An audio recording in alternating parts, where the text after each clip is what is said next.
Good evening, ladies and gentlemen, and welcome to the 50th anniversary gathering of Linda Fay and Lee.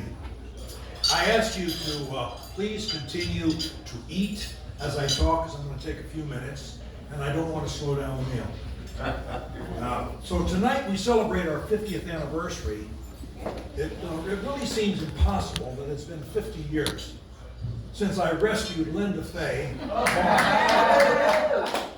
from her crib and from playing piano for the Washington Ballet and cast her into a home filled with 4 sons and an itinerant husband. She took the reins of our sometimes chaotic lives like a seasoned pro, and over the ensuing decades created 6 homes in 4 states in the U.S., plus 4 homes in Bermuda, with decor to delight us all, while cooking scrumptious goodies for growing hungry mouths.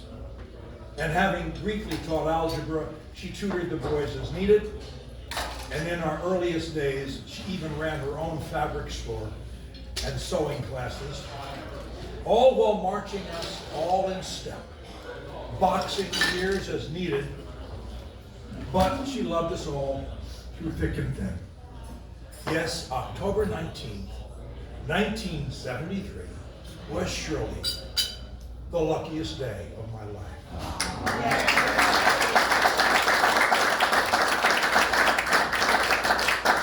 We celebrated our union with monster 15th and 20th anniversary parties in Aspen, which a number of those present attended.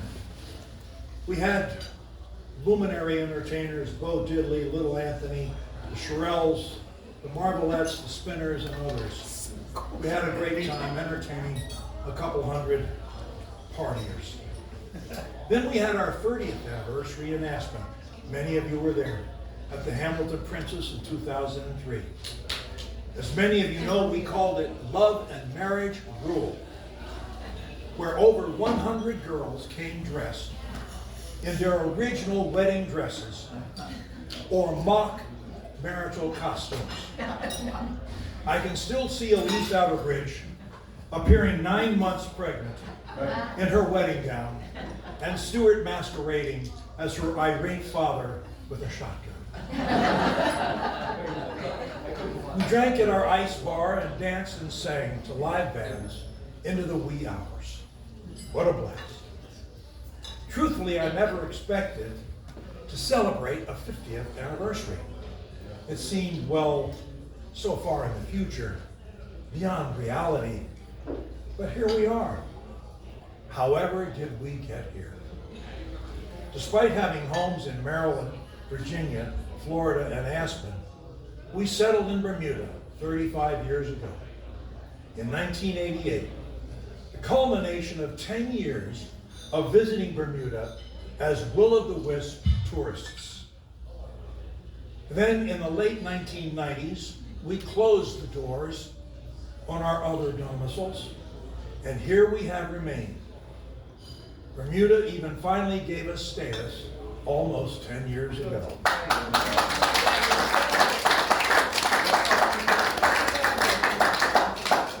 Why Bermuda, we've often been asked, then or ever? Well, all of the obvious initial reasons: climate, scenery, taxes, but above all, the people. From our earliest visits to Bermuda in the 1970s and the early 1980s, we just loved so many people whom we met here.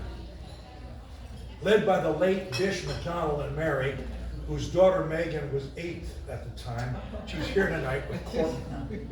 Not 8. Who have remained friends ever since. And then there were the Rankins, who had Lynn playing the piano and Olga singing monthly, every single month, for every governor, U.S. consulate, and premier for decades. Then there were the Piermans, the Darlings, Judy Ann and Hannah's recovering from hip surgery tonight, the Kramers, the Butterfields, Butts, Outerbridges, Stephen and Jane, and Lindy and Clyde, where we met half of Bermuda. The list seems endless. At an early party at the Wests, Stephen and Jane's, I was introduced to this cute little blonde. She must have been 20-something, I don't know. And as I spoke to her, I felt a fine spray of some kind, and I ignored it. Then there was a second one, and then a third. Finally, I realized I looked at the flower on Lindy's blouse. She was spraying me. We've never met. I was so. Before I realized that. Well, let's see here. It's interesting that we've had so many fun times with Clive and Lindy, as everyone here has. And Lynn wrote a song, wrote and recorded a song for Lindy's 60th birthday. Lindy, the teenager we love, and boy, they couldn't have said it better. But we've enjoyed every conceivable kind of graft up, dance up, sing up, and inebriation. So many great times with so many people here, and many who are not here, some of whom unfortunately are no longer with us. One of the many things that attracted us to the locals is that our Bermudian mates seem to love each other and even stay together. In most of the rest of the world, couples aren't really couples, at least not for long. They're sporadic, will-o'-the-wisp roommates for a few years until the next bigger, better mate comes along. So the point is that our main attraction to Bermuda has been and remains the people, including all of you here. Thank you for coming. So here we're celebrating our 50th anniversary. I love the institution of marriage. After all, it joins us with the best creatures on the planet, women. Without them, life would have been an incredible bore. Regardless, some of the funniest words ever written or spoken spoof marriage. And I can't resist recalling a few of my favorites. Quote, "Marriage is the only war where one sleeps with the enemy." "Marriage is not a word, it's a sentence." Holy deadlock. Cervantes called marriage a noose. Shakespeare said, "Many a good hanging prevents a bad marriage." Samuel Johnson called it the triumph of hope over experience. Disraeli said, "Every woman should marry, but no man." So what in the world are we doing here tonight? Well, we're disagreeing. And we're offering a whole bunch of empirical data to support our case. Lynn's and my marriage, like many, got off to a problematic start. Every morning before we arose, we had a pants fight. Well, it wasn't really a fight. It was a discussion. We discussed who would wear the pants that day. And whoever won the discussion was boss for the day. Over time, I kept losing the pants fight. So I finally said, just keep the pants. And once we had established who was boss, things quieted down. This very week, we had a good illustration of how this works. Lynn and I were discussing something sensitive, and I said, "So what should I do?" And she said, "Just do as you're told." So whoever said it's a man's world was never in love. So how do we define this thing called love? Well, Socrates insisted that we define our terms before venturing our views. The Greeks have 5 words for love. The Chinese have 7. Our modest tongue offers only 1. There have been so many definitions worthy of note. For example, Rin Tin Tin, the first great canine movie star, said, "Love is a bitch." Wayne Babbitt, after having his boy removed by his girlfriend, said, "Love hurts." On the other hand, Jerry E. Lewis called it "great balls of fire." Then to Michael Jackson, it was simply baby love. Meanwhile, Pinocchio called it a many-splintered thing. To the very late Duke of Windsor, love was a hard spanking. To be serious for a moment, what have some of the great minds said about love? Ovid said, "The joy of love is loving." And his formula was, to be loved, be lovable. Seems simple enough. Emerson admonished, "Give all to love, obey thy heart." Mozart said, "Love is the soul of genius." Virgil told us, "Love conquers all." Sophocles said, "One word frees us from all the weight and pain of life, and that word is love." Philip Sidney's sonnet summed it up this way: "My true love hath my heart, and I have hers. By just exchange, one for the other given. Never was a better bargain driven." To me, love is giving up the pants. No. Seriously, love is chemistry. And it's wanting to give just about everything you have, and then giving it without keeping score.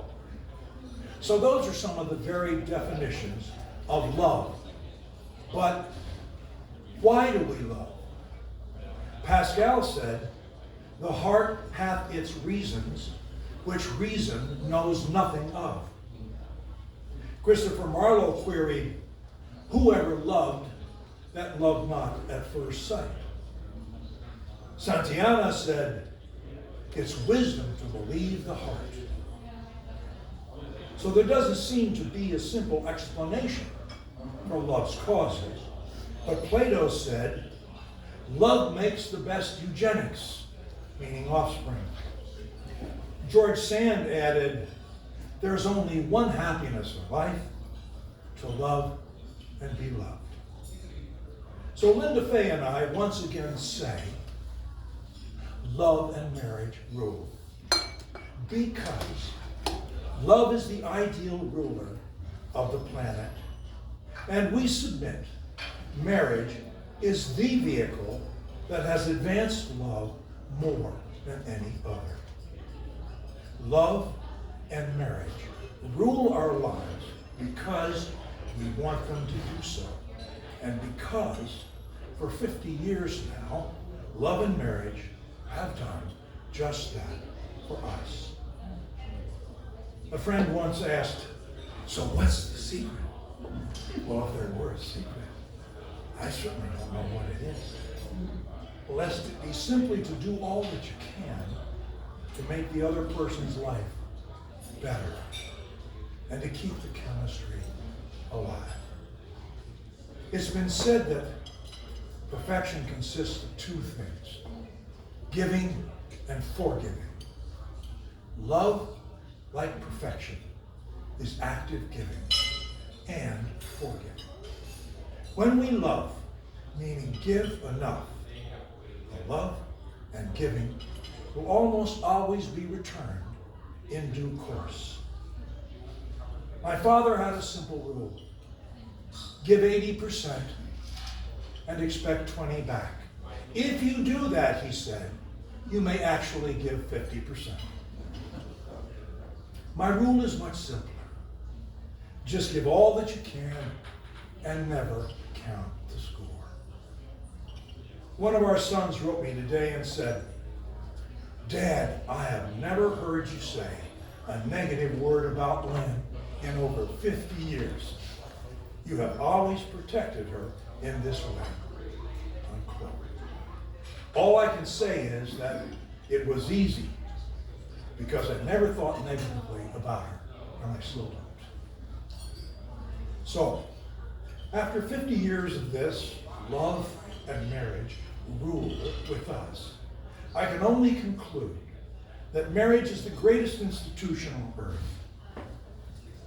That women in general are the most intuitive, pensive, peaceful, and the most fun of the human species. That the only thing more important than my spouse is my health, as without health I'm useless. And that love is the most uplifting and joyous of all human emotions. And that love cannot exist in any form for those who cannot or do not put the other person first. But when you love someone, it's rarely a sacrifice to do this. It's pure joy, just as Ovid said. And didn't Elizabeth Barrett Browning say it beautifully in her immortal sonnets from the Portuguese? How do I love thee? Let me count the ways. I love thee to the depth and breadth and height my soul can reach when feeling out of sight. I love thee with the breath, smiles, and tears of all my life. And if God choose, I shall love thee better after death. Also, there are some very simple words that convey these feelings. Words of a song that I used to sing when I still had a voice at anniversary and other parties. I shall conclude my remarks by reading these 60 or so poignant words which I direct and dedicate to Linda Faye Barnes Lovett. Because of you, there's a song in my heart. Because of you, my romance had its start. Because of you, the sun will shine, the moon and stars will say you're mine, forever and ever, sweetheart. I only live for your love and your kiss. It's paradise to be near you like this. Because of you, my life is now worthwhile, and I can smile because of you. Now, join me in a toast to love and marriage. May they ever endure.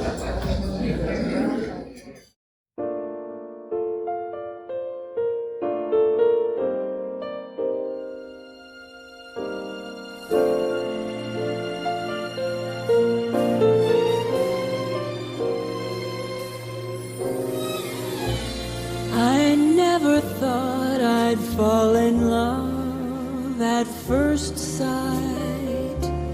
That was for dreamers on a starry night. My heart told me when I looked into your eyes, we'd never say goodbye. When we're alone and you reach for my hand, that loving gesture means you understand. There's no treasure like being with you. We'll never say goodbye. If time should try to end our romance, it wouldn't have a chance. You'll be here, safe in my heart. We'll never be apart. Sometimes it seems that we're living in a dream, moments passing in a rushing stream. If I could have one fantasy to fill, I'd make time stand still.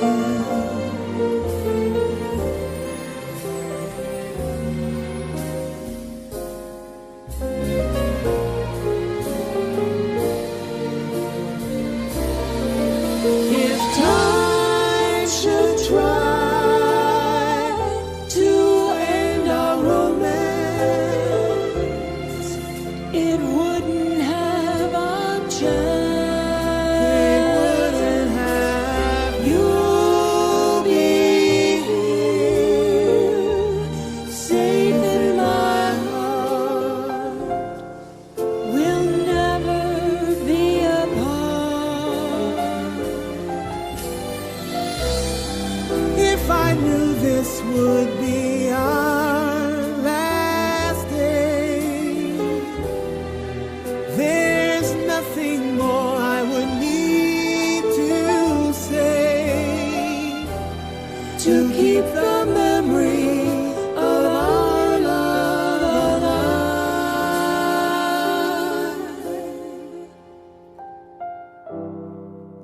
We'll never say goodbye.